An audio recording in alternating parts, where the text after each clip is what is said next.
बलिदान भाग 2 पार्ट 1। जिन्होंने आग की जलन को ठंडा किया। इब्रानियों 11:34। अंग्रेज शहीद।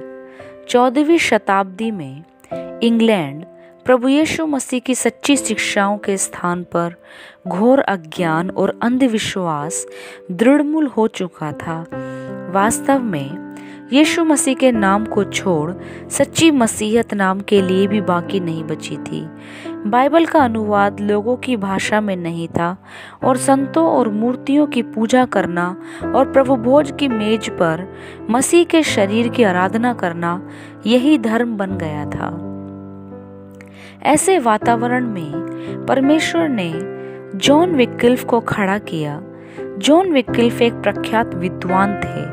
उन्होंने बाइबल का अनुवाद अंग्रेजी भाषा में किया और पादरी वर्ग की ओर से जो बुराइयां पैदा हुई थी उनकी कड़ी आलोचना की। एक प्राध्यापक ने लिखा है, बाइबल ही एकमात्र सत्य पुस्तक और सच्चाई का एकमात्र मापदंड है।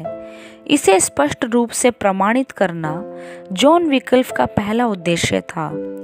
शताब्दियों से इस महान सच्चाई को इतनी स्पष्टता पूर्वक ना किसी ने लोगों के सामने रखा था और ना इस सिद्धांत की स्थापना और संरक्षण किया था जितना कि विक्लिफ ने।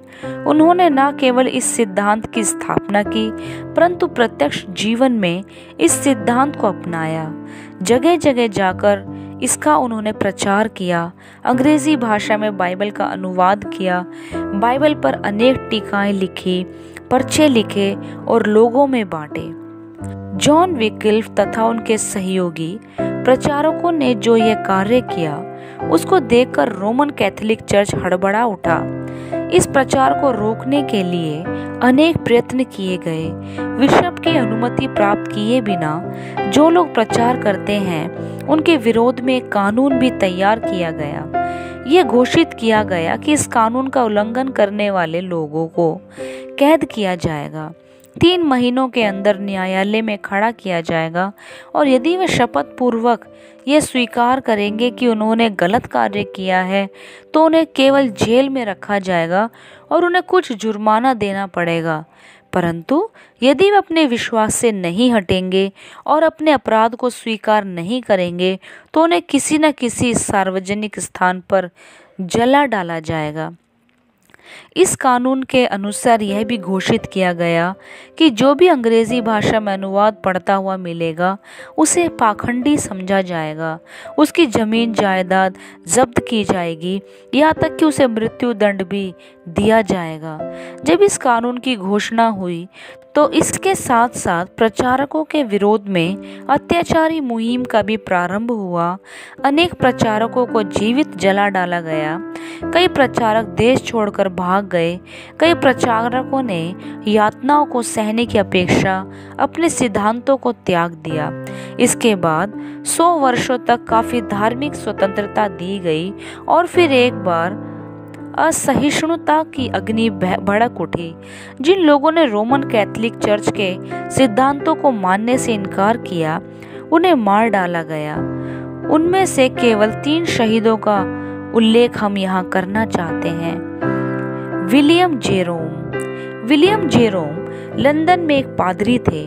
प्रभु यीशु मसीह के ऊपर विश्वास करने के कारण ही मनुष्य धर्मी ठहर सकता है, इस सिद्धांत की वे शिक्षा देते थे। इसलिए उन्हें न्यायालय में खड़ा किया गया। उस समय न्यायालय में बहुत बड़ी भीड़ इकट्ठी हुई थी। विलियम जेरोम ने अपना अंतिम उपदेश इस भीड़ के सामने ही दिया। मैं आपको ये बताना चाहता हूँ कि प्रभु यीशु मसीह ने ना सोने और ना चांदी से और ना कोई छोटी मोटी कीमत देकर परंतु अपना अति बहुमूल्य लहू देकर हमें मोल लिया है। इसलिए उसके प्रति अकृतज्ञ ना बनो परंतु उसकी आज्ञाओं का पालन करो, अर्थात अपने भाइयों से प्रेम रखो। प्रेम किसी को हानि नहीं पहुंचाता। यदि ईश्वर ने आपको बहुत संपत्ति दी है तो अपने उस पड़ोसी की सहायता करो जिसे अधिक आवश्यकता है और मसीह के साथ अपना क्रूस उठा लो। इस बात का स्मरण करो कि उसने कितना उपहास ठट्ठा सहा था। इस बात को ना भूलो कि यीशु मसीह ने जो कुछ सहा वह अपनी अच्छाई के कारण सहा, इसलिए नहीं कि हम इस योग्य थे। यदि हम अपने कामों से अपने उद्धार को प्राप्त कर सकते तो यीशु मसीह हमारे लिए नहीं मरता। इसलिए मसीहियों को अपने उद्धार के लिए अपने कामों पर विश्वास नहीं रखना चाहिए। जिस प्रभु ने मेरे लिए प्राण दिया उसी के हाथों में मैं अपना प्राण सौंपता हूँ। जॉन फ्रिथ भी एक विद्वान नवयुवक थे। रोमन कैथोलिक चर्च की ओर से यह शिक्षा दी जाती थी कि प्रभु भोज के समय रोटी का रूपांतर प्रत्यक्ष मसीह की देह में होता है। जॉन फ्रिथ ने इस शिक्षा के विरोध में लिखा था। जॉन फ्रिथ के इस अपराध के कारण उन्हें मई 1533 में गिरफ्तार कर लिया गया और उन पर यह आरोप लगाया गया कि उन्होंने रोमन कैथोलिक चर्च की शिक्षा के विरोध में लिखा है और परगेटरी की शिक्षा पर भी वह विश्वास नहीं करते। उन्होंने अपनी ओर से कई प्रमाण दिए और बताया कि वह इन शिक्षाओं पर क्यों विश्वास नहीं करते हैं। यद्यपि अनेक बिशपों की यह इच्छा थी कि जॉन फ्रिथ को कड़ी सजा ना दी जाए, तो भी लंदन के बिशप ने जॉन फ्रिथ को दोषी ठहराया और सजा देने के लिए राजसत्ता के हाथों सौंप दिया। दंड देते समय इस बिशप ने बड़े घमंड के साथ कहा कि ऐसे 50 पाखंडियों को उन्होंने जला डाला है। 4 जुलाई 1533 ईस्वी को जॉन फ्रिथ और ह्यूइट नामक नवयुवक को उस स्थान पर लाया गया जहां उन्हें जला डालने की तैयारी हो चुकी थी। वहां पहुंचने के बाद जॉन फ्रिथ ने इतना आनंद प्रकट किया कि उन लकड़ियों को भी उन्होंने हृदय से लगाया जो कुछ ही देर बाद उन्हें जला डालने वाली थी। निकट खड़े रोमन कैथोलिक पादरी ने लोगों से कहा कि वे इन लोगों के लिए प्रार्थना ना करें, जैसा कि वे कुत्तों के लिए प्रार्थना नहीं करते। ये सुनकर जॉन फ्रिथ ने मुस्कुराकर कहा, ईश्वर तुम्हें क्षमा करे। इसके बाद आग जलाई गई। जॉन फ्रिथ के साथ ह्यूइट को भी जला दिया गया क्योंकि वे भी सुसमाचार का सम्मान करते थे। जब उन्हें जांच के लिए न्यायालय में बिशपों के सामने खड़ा किया गया और उनसे यह पूछा गया कि क्या वे इस बात पर विश्वास करते हैं या नहीं, प्रभु भोज के समय रोटी और दाखरस का रूपांतर प्रत्यक्ष यीशु मसीह के शरीर और लहू में होता है, तब साहस के साथ उन्होंने उत्तर दिया, मैं इस पर विश्वास नहीं करता। आप क्यों विश्वास नहीं करते? बिशप ने पूछा। क्योंकि स्वयं यीशु मसीह ने यह आज्ञा दी थी कि जो लोग यह कहेंगे कि यह देखो मसीह यहाँ है, देखो वहाँ है, उन पर हम विश्वास ना करें, क्योंकि ऐसे अनेक झूठे भविष्यद्वक्ता उठ खड़े होंगे। जॉन फ्रिथ एक पाखंडी है और उसको यह दंड दिया गया है कि वह जला डाला जाए, और यदि तुम अपने विचारों से नहीं फिरोगे तो तुम्हें भी उसके साथ जला डाला जाएगा।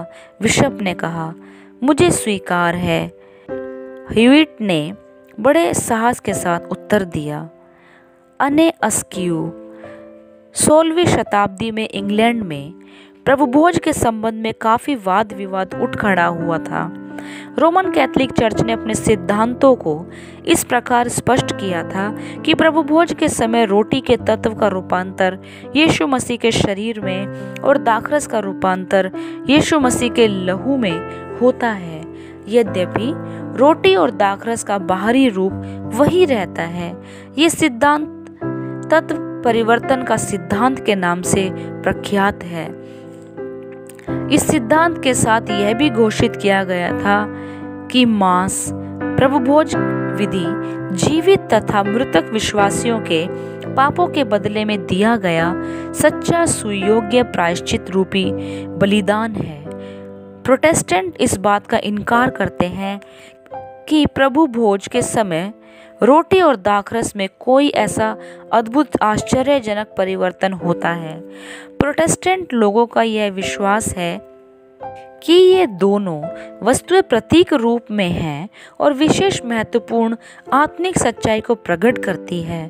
प्रभु भोज के द्वारा हम प्रभु यीशु मसीह का स्मरण करते हैं और जो प्रभु भोज लेते हैं वे यीशु मसीह की मृत्यु का स्मरण करते हुए अपना स्तुति रूपी बलिदान उसे चढ़ाते हैं और अपना भक्ति भाव प्रकट करते हैं। जीवित या मृतक विश्वासियों के पापों के प्रायश्चित स्वरूप ये विधि किसी भी अर्थ में नहीं है। ये प्रोटेस्टेंट लोगों का विश्वास है।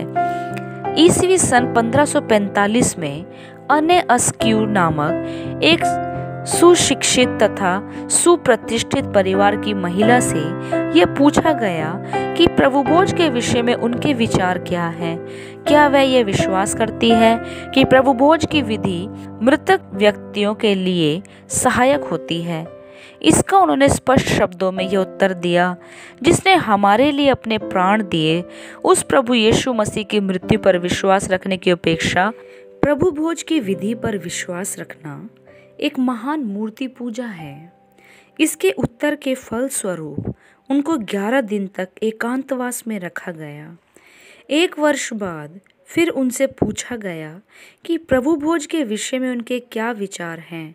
उन्होंने उत्तर दिया, मेरा यह विश्वास है कि मसीही मंडली में प्रभु यीशु मसीह की मृत्यु का स्मरण करते हुए और उसे धन्यवाद देते हुए जब जब मैं रोटी तोड़ती हूँ, मुझे इसके फल स्वरूप उसके अति महिमा में दुखों का फल मिलता है।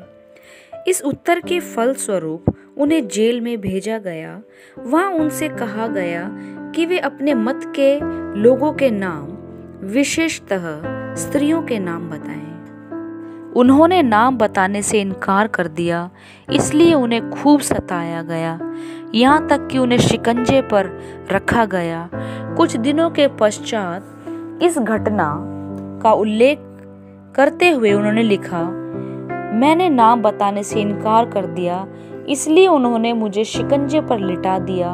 मेरे दोनों हाथों में और दोनों पैरों में रस्सियां बांधकर इतना खींचा गया कि जोड़ उखड़ गए। मैं चुपचाप लेटी रही, ना मैं चिल्लाई और ना मैंने नाम बताए। कुछ देर बाद मेरे हाथ पैर रस्सियों के बंधन से मुक्त किए गए। मैं बेहोश होकर गिर पड़ी। होश में आने के बाद उस खुले फर्श पर बैठकर 2 घंटे तक चांसलर से वाद विवाद करती रही। मेरा परिवर्तन करने का उसने बहुत प्रयत्न किया, परंतु मेरे प्रिय प्रभु ने मुझे अपना अनुग्रह प्रदान किया कि मैं अंत तक अपने विश्वास पर दृढ़ रह सकी और इस जीवन के अंतिम क्षण तक दृढ़ रहूंगी। इसके बाद मुझे घर लाया गया और बिस्तर पर लिटाया गया। अय्यूब के समान मेरे जोड़ जोड़ में शरीर के प्रत्येक हिस्से में भयानक पीड़ा थी। इसके लिए मैंने अपने प्रभु को धन्यवाद दिया। कुछ दिनों बाद चांसलर की ओर से यह संदेश प्राप्त हुआ कि यदि मैं अपना मत छोड़ दूंगी तो वह मुझे किसी भी प्रकार की सजा नहीं देंगे, परंतु यदि नहीं छोड़ूंगी तो मुझे जलाया जाएगा। मैंने उनको उत्तर दिया कि मैं अपने विश्वास का परित्याग करने की अपेक्षा मृत्यु का आलिंगन करना ज्यादा अच्छा समझती हूँ। परमेश्वर उनके मनों की आंखें खोले, जिससे सच्चाई उनके मनों में स्थान ले सके। जिस दिन उन्हें दंड दिया जाने वाला था, उन्हें कुर्सी पर बिठाकर वध स्थल पर लाना पड़ा, क्योंकि जो यातनाएं उन्हें दी गई थी उसके कारण वे चल भी नहीं सकती थी। फिर लकड़ी के खंभे से उन्हें बांधा गया और उनके आसपास लकड़ियों का ढेर तैयार किया गया। तब उन्हें फिर एक बार मौका दिया गया कि वे अपना मत छोड़ दें, जिससे उनकी मुक्ति हो सके, परंतु उस वीर महिला ने साहसपूर्वक उत्तर दिया कि वह वहां अपने प्रभु को त्यागने नहीं आई है। फिर कुछ देर बाद आग जलाई गई और विश्वास योग्य अन्य अस्क्यू अपने प्रिय प्रभु के साथ रहने के लिए चली गई। परंतु न केवल साधारण स्त्री पुरुषों ने, परंतु जो लोग उच्च पद पर थे, उन्होंने भी अपने प्रिय प्रभु के लिए असीम यातनाएं सही।